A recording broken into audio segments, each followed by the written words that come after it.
한국의 전설적인 인물들, 그리고 그 뒷이야기 12편. 강희맹, 정보, 시대 조선시대, 역할문인 화가. 이 뒷이야기. 작품집으로 스스로 엮은 금양잡록, 촌담회 그리고 사후에 서거정이 성종의 명을 받아 편찬한 사숙제집이 전한다. 동국여지 승남, 국조 오래 등의 편찬에도 참여하였다. 촌담회는 금양지방의 민담과 관직생활 중 들었던 여러 설화를 모은 것이다. 신기하거나 이상한 이야기, 음담 패설 등을 수록하였다.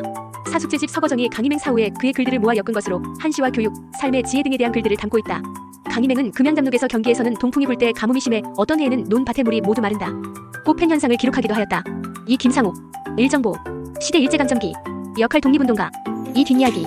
김상옥은 일제강점기 동안 독립운동에 헌신한 인물로 그의 저항은 많은 이들에게 영감을 주었다. 그는 1920년대에 활동하였으며 일본 경찰에 의해 체포되었지만 끝까지 독립의 의지를 잃지 않았다. 그의 이야기는 한국 독립운동의 상징으로 남아있다. 일찍 아버지를 여의고 불우한 환경 속에서 성장하면서 한학을 수학하는 동시에 어이동 보통학교를 다녔다. 10대 중반부터 개신교에 입문하고 서울 동대문 감리교회를 다녔다. 이하학에 다니면서 물산 장려운동을 벌이고 경상북도 풍기군에서 결성된 대한광복단에 참가하는 등 사회활동을 시작했다. 김상옥은 창신동에서 영덕철물상회를 자영하고 한때 종업원만 50명에 가까울 정도로 컸었다. 김상옥은 이를 모두 독립운동에 쏟았다. 그는 말발굽을 만들어 히트를 쳤다. 일제강점기 시절에 머리카락이 잘린 사람들에게 도움을 줄 수 있는 말총 모자를 선보였다. 김상옥은 일제강점기 한국의 독립운동가로 의열단의 일원으로 활동하며 조국의 독립을 위해 무장투쟁을 벌였다. 그는 특히 1923년 종로경찰서 폭탄 투척 사건으로 잘 알려져 있으며 이후 일제경찰과의 총격전에서 생을 마감했다.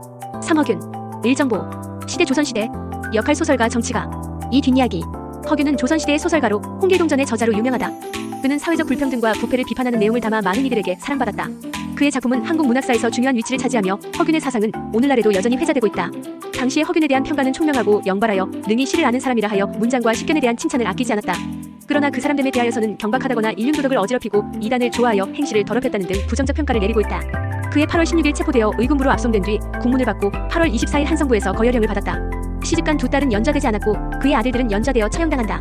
그러나 다른 아들들은 하인들의 도움으로 조령 근처로 숨었다가 경상북도 영천과 울산에 숨어 살았다. 이때 그의 나이 향년 49세였다. 그가 체포되자 그와 관련된 인물이 대부분 체포되었고 사위 이사성 역시 체포되어 국문을 당했으나 그를 별로 좋아하지 않아 친하게 지내지 않았음을 들어 극적으로 화를 모면하였다. 그의 조카인 허채, 허보, 허신 등도 의군부로 잡혀가 국문을 당했지만 허균과 친하게 지내지 않았음을 들어 화를 모면하였다. 그가 처형된 직후에도 계속 그와 관련된 인물들이 의군부와 포도청에 불려다니며 공초를 당했다. 우리의 자랑스러운 인물들은 위대한 업적과 함께 그것을 이루기 위한 고난도 함께하였습니다. 그 고난과 역경이 컸기에 그 위대한 업적도 더욱 찬란하게 빛나는 것입니다. 구독과 좋아요는 보다 나은 영상 제작에 큰 힘이 됩니다.